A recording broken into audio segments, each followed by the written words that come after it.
Well, hello everyone. Ron Spomer with Ron Spomer Outdoors Podcast. And we're not outdoors. I don't know why I call this Ron Spomer Outdoors. I'm always sitting in the studio.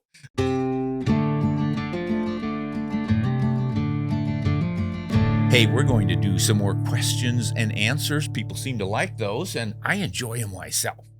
Let's see if we can stump the chump. And one of the team has established which ones I need to try to answer today.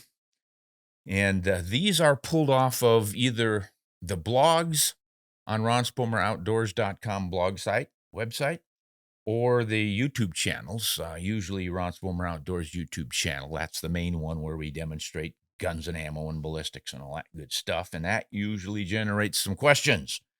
And here's one from Les.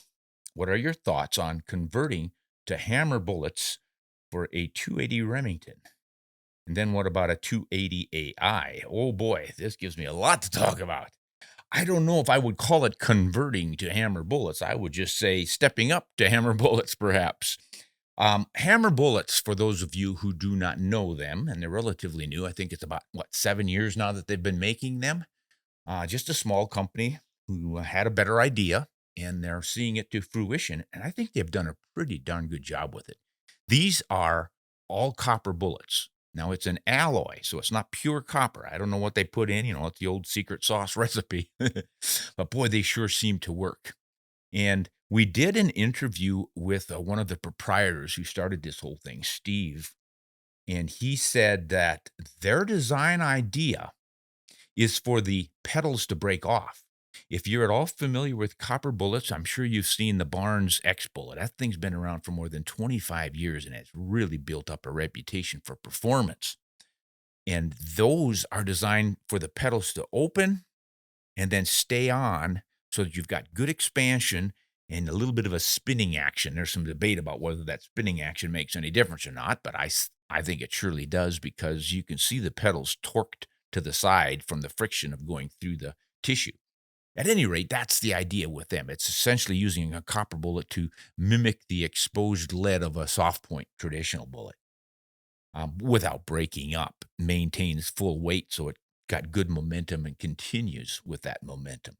So the hammer guys were looking for something a little different, because they have noted what many lead bullet shooters have over the years, is that when a bullet breaks up, those pieces can do some additional damage outside of the rather narrow channel of the bullet, the main bullet wounding area. So they wanted the petals to break off, and that is how they designed their bullets. And they seem to work pretty well. I've only used them one time to take one animal, but it worked as advertised. It was massive tissue destruction from that little bullet, and it was just a little 25 caliber bullet through a whitetail's chest.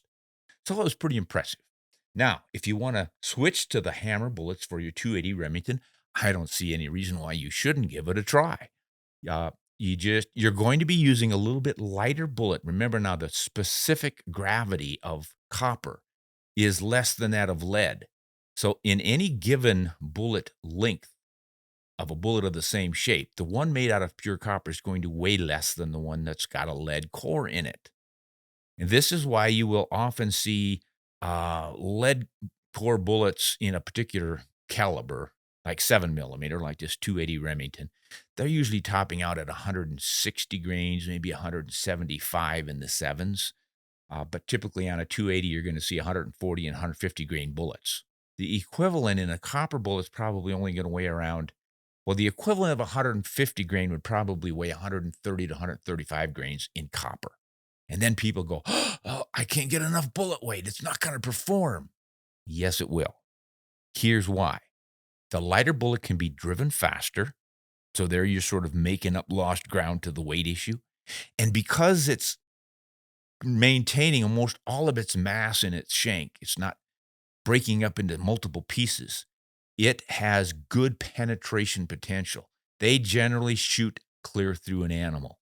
That's been my long experience with Barnes bullets, and that's what happened with this hammer bullet, even though the tips of the nose petals broke off. They were designed to break, they did break, and I still shot completely through that animal. So expect to shoot through. Don't worry that your bullets are going to be a little bit lighter. And I wouldn't worry too much about accuracy. Years ago, when copper bullets were just getting going, there were a lot of complaints about inaccuracy in some rifles, and that was largely because of the obturation. That is the bullet swelling and or shrinking to fit slight variations in actual bore size. You need your bullet to swell enough to fully fit the grooves, groove depth, and seal it so all the gases behind the bullet push it out and not escape around it. And yet the bullet has to conform to any little differences in the wall diameters going down that bore. Lead does that beautifully. Even lead jacketed bullets do it very well. Copper, not quite as much. But the hammers are unique in that they have multiple grooves around the shank that are convex or concaved. What was the word that Steve used to describe it?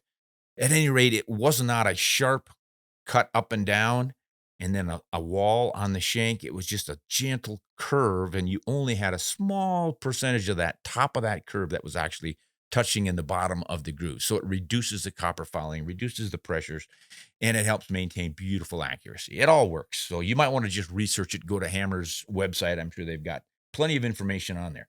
I wouldn't hesitate to use it at all in a 280 Remington or the 280 AI or anything else. And now your AI, for those of you who do not know that, all that is sort of an improved version of various cartridges. These were made up by Ackley, gunsmith in Colorado back in the 1950s and 60s. And he sort of invented this improved cartridge where he took the cartridge sidewalls, if they were tapered quite a bit, and straightened them out. So there was minimal taper. That gave him a little bit more room inside for powder. And then he sharpened the shoulders to 40 degrees. And what that enabled him to do then was to decrease case stretching during shooting and hand loading again and again. You get longer case life and a little easier to load. You pick up a little bit of velocity, and it's become really popular, especially in the 280 for some reason. And I don't know exactly why, but I'm getting one back around 1991 or 92.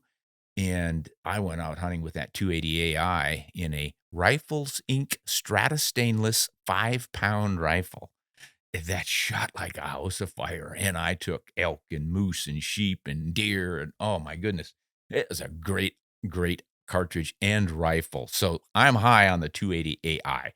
I don't think it did anything really that the 280 Remington wouldn't do. But as someone said the other day, it's easier to find 280 AI ammo on the shelves these days than standard 280 Remington. Crazy how things change. All right, good question, Les, with a long answer. Here's Lorenzo. Would you prefer a 7mm Win Mag over a 300 Win Mag? No. I mean, a 300 Win Mag has more options for heavier bullets, right? Well, you got that part right, Lorenzo, but you've got the 7mm Win Mag part wrong because unless one of my team here typed it wrong, it should have been Remington Magnum because that's the 7mm Rem Mag, and there's also a 7mm Weatherby Magnum, but not Winchester. So, would I prefer the 7 Rem Mag over the 300 Win Mag? I think I would, and I have made that choice several years ago. I've written and done videos on this. I got together with Jim Borden of Borden Rifles. He's a heck of a shooter. He's done a lot of bench rest shooting and won a lot of competitions, and he builds incredibly accurate rifles with his own unique action design using Borden bumps. It's worth looking into. You might want to check him out. Jim Borden Rifles. At any rate, he and I were discussing, if you had to make one rifle to hunt everything with, you didn't want to have to worry about which one to take, just always had the same rifle, what would you get? And I was thinking, even though I hadn't hunted with it all that much, the 7mm Remington Magnum. And I was saying that because over the years of using 30s and 32s and 33s and 35s and everything, I just discovered that you really couldn't tell the difference when you shot an animal like moose. I shot a lot of moose with calibers as light as the 6.5 and bullets as light as 120 grains, and they didn't act any different than when I hit them with a 325 WSM. So like, whoa, what's the point? Why am I shooting these big, heavier, kicking, heavier bulleted rifles if the effect on game seems to be about the same? So I thought, well, what would be a good compromise then? I don't necessarily want to step down to a 26 or a 24, and I don't want to go up to a 33 or 35. I kind of like the lighter weight, the lighter recoil, the lighter bullet, and all the other things that I thought about when I was doing all this mountain hunting and backpacking. So I thought 7mm. I've used the 708s and the 757s and the 284s and the 7 Rem Mag, and by golly, you can shoot a 175 grain bullet in a 7 Rem Mag, and most of the 300s that I shot, the 300 Win Mags, and even the Weatherby Mags, I used a 180 grain bullet. So you're practically using the same bullet weight.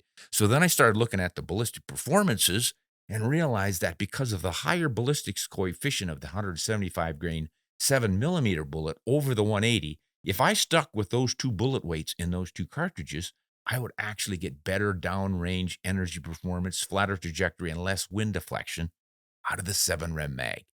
And Jim agreed with me. I mean, I barely suggested it, and he said, 7 Rem Mag. That's just what I was thinking. And we discussed it, and exactly what I said. He and I both came to that same conclusion. You can do it all with that 7 Rem Mag. Little less recoil. I really wouldn't worry about that. But I can't argue against the 300 Win Mag either. That has been known as a great all-around world beater of a cartridge, and it certainly is.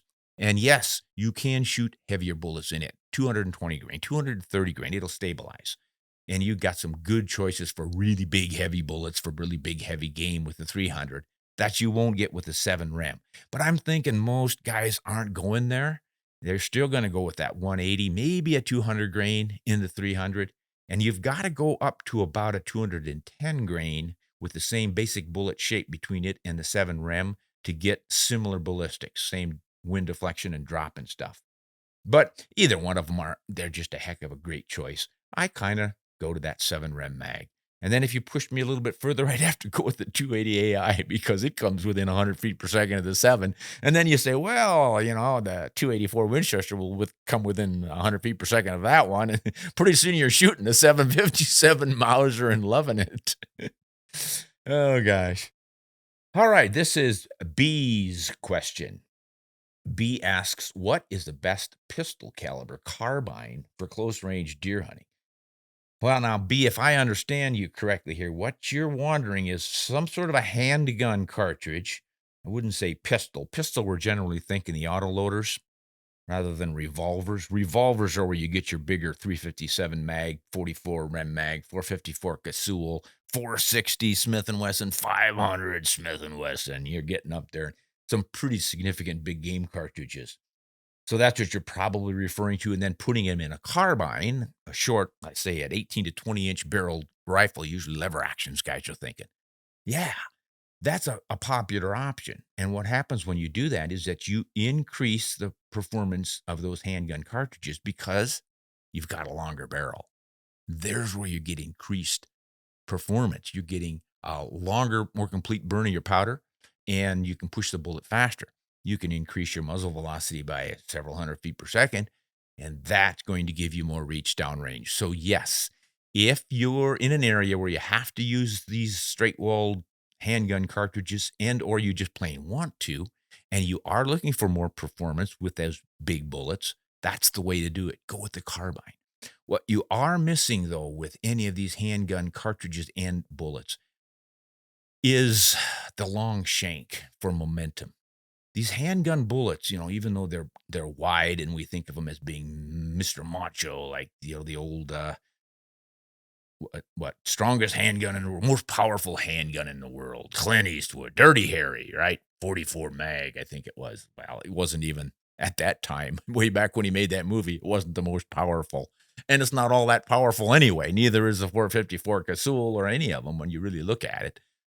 243 will be more powerful than a lot of those handgun cartridges just because how much faster the bullet is moving, and it stays that way downrange, whereas those blunt-nosed bullets that are fairly short don't. They don't have what's called a high sectional density, and that's the cross-sectional density of the bullet. When you've got a fairly short bullet, which is what you get with these handgun cartridges and rounds, they're fat and they're relatively short, so they don't have high sectional density, which means they're probably not going to penetrate as well as a bullet that's longer. because obviously that's bullet of the same caliber is longer. It's going to be able to penetrate more because there's more mass back there. You just can't get the mass that you could take advantage of if you were using a longer bullet. And you just can't use a longer bullet in the handgun cartridge just because it won't fit in the cylinder. But in a carbine, you might squeak it out. And that's something I haven't played around with, but I'm betting you could probably seat some longer bullets out a little bit further in a lever action. The action can handle them and cycle them. You've got a tube magazine to stuff them all in. You can probably seat those bullets out farther. Something that I have not worked with in my hand loading. So that could help you out as well. But even if you just shot standard handgun ammunition in a carbine, factory loaded stuff, you're still going to get more velocity out of them. And that will probably pick up a good, useful 50 yards of performance out of that thing. So, yeah, definitely worth considering for deer hunting. Good question, B. All right, Dale asks, if I could compare the 270 WSM to the 6.5 PRC, what are the pros and cons of each? Good question, and I have done this on a couple of videos. Go to Ron Spomer Outdoors YouTube channel, and I think you will find those where I'm saying essentially the 6.5 PRC is sort of the modern 270 WSM, or 270 Winchester, I'm sorry. The 270 WSM, however, is a step up, because that's the short, fat Magnum that comes close to 270 Weatherby Magnum performance. Not quite as fast, but 200 feet per second faster, I think, than the 270 Winchester in a short cartridge, but it's a short, fat one. So if you don't like the fat ones, you're probably not going to like either one of these because they're both the short, fat versions, which seems to be pretty popular these days. 35-degree shoulder on the WSM, I think a 30-degree shoulder on the PRC. Both of them are pretty darn efficient little rounds. Obviously, they're going to have a little more barrel burning potential. That means you burn the throat out from the high gas temperatures when you ignite them. But if you're just using them for hunting, you really don't need to be concerned about it. You're going to last for plenty of rounds for hunting. Well over 1,500, I should think.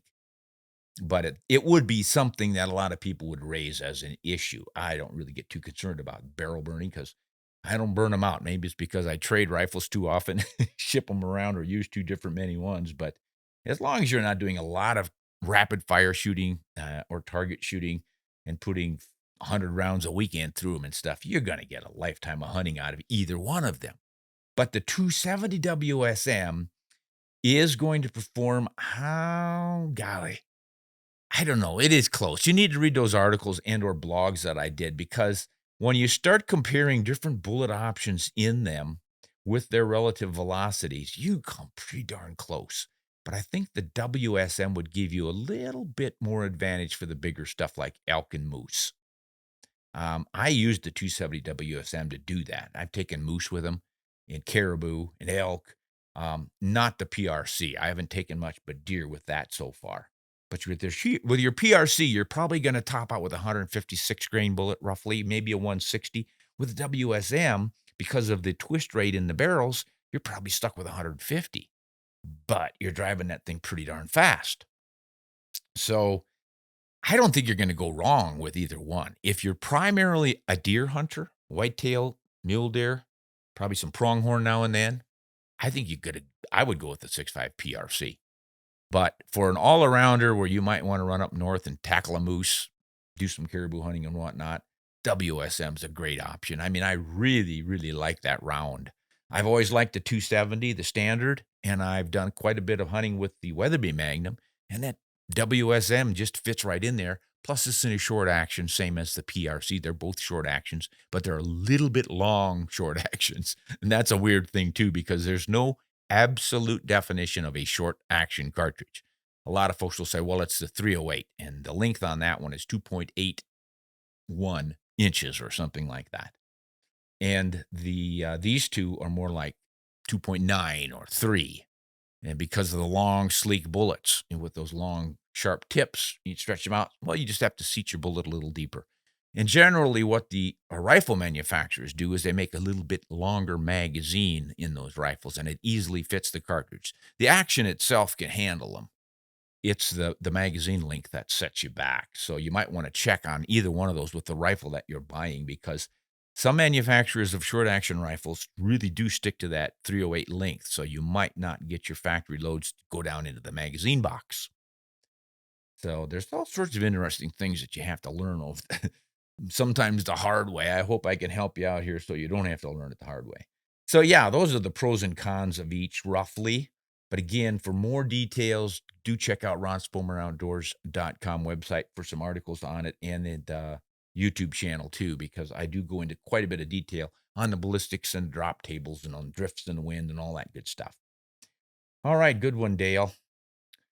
As you can tell by the way, Dale, I'm not sold on either one of them winning over the other one. You give me either one and I'll be happy.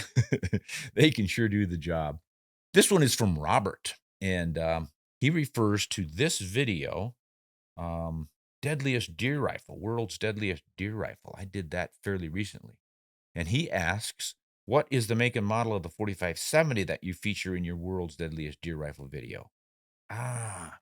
That must be that's got to be the 86 Winchester model, 86 lever action. That's a heck of a rifle. John Moses Browning built that, one of his early contributions to Winchester. And it was finally a Winchester lever action rifle that was strong enough to handle the 4570 and the 4590 and the 45-110 and the 50-110. I mean, just big cartridges, what were considered buffalo cartridges back in the day. You see, what was going on in the 1800s is Winchester had the market for lever action handy rifles, mostly the 4440, and Colt had the revolvers. So anybody out riding the range, cowboys, settlers, whoever, if you needed a handgun and you needed a rifle, you'd get them both in 4440. You had your Winchester, you had your Colt. But the Colts were usually 45 Colts, and then you had a little bit of an issue with two different loads, but they would try to get the same load for both of them. And it worked quite well for everything up to deer, maybe bear. But the 4440 is not exactly a hard-hitting cartridge. I mean, that thing's probably going, oh, golly, 1,800 feet per second with a 200 grain bullet. No, that was only going about 1,200 feet per second. That was it. The 44 flat, Henry flat, the original rimfire in the original Henry rifle, that was only going around 1,100 feet per second max. And they added about 100 with the 4440, which was the first centerfire cartridge in a repeater. So Winchester had that market, but they didn't have anything big. They couldn't shoot buffalo. Buffalo hunters were using sharps and rolling block Remingtons and a lot of single shots. And Winchester just didn't have a lever action that can do it. And they tried to come up with some and just couldn't handle the pressures. Well, Browning could. He put some beefy bars in that thing to hold it back, hold the bolt back, great big beefy bar. And that was the ticket. Unfortunately, by the time it came out, 86, Buffalo era was pretty much over.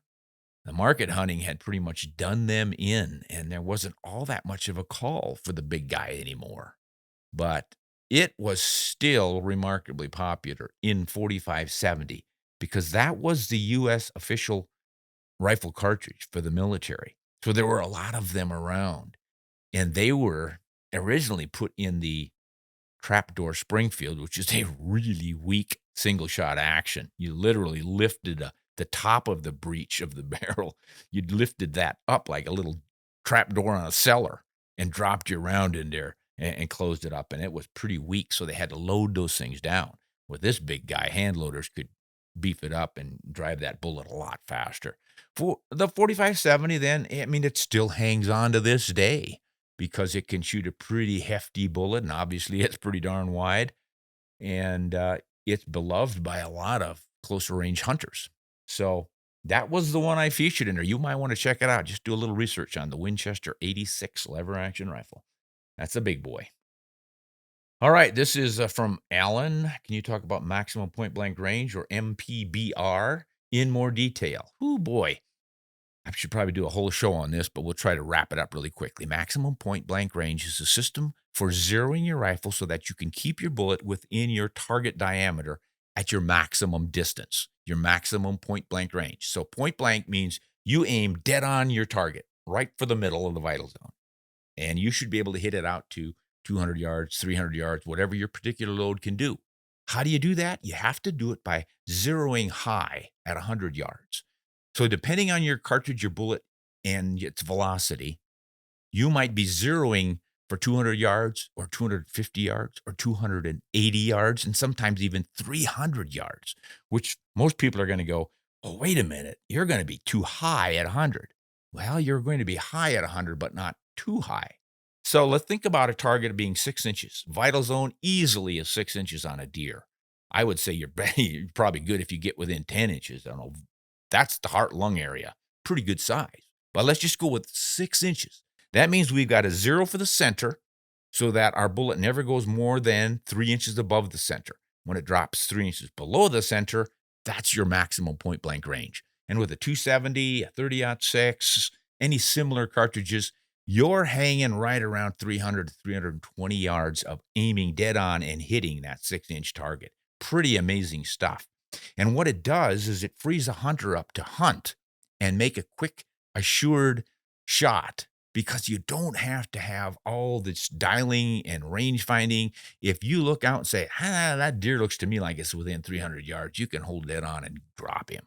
So it's pretty quick. And that's what the old timers used back in the middle of the 20th century. I don't know when they figured this out and started using it, but that's kind of the way I learned. And O'Connor did it. And I think that's where I picked it up from Jack O'Connor's writing. And boy, has it served me well over the years. I would definitely recommend looking into it.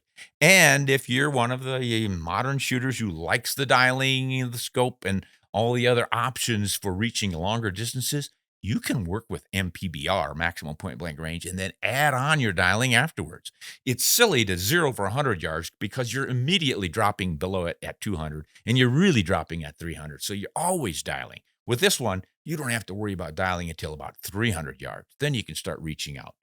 So that's basically what MPBR. Again, go to Ron Spomer Outdoors, and I've got detailed blogs on maximum point blank range, and I cover it quite a bit in a lot of my videos. So once again, I've got my selling points for Ron Spomer Outdoors website and YouTube channel. Check them out, guys. I think you'll find useful information there. Hey, looks like we're about done with this program. I want to thank you all for sending in your questions. And I want to thank our patrons for supporting us on Patreon. Really helps you guys. We really appreciate the support. And I invite you to subscribe to this channel and check us out on the other ones that I've already mentioned. I won't bore you again with them. Until next time, this is Ron Spomer on Honest and Shoot Straight.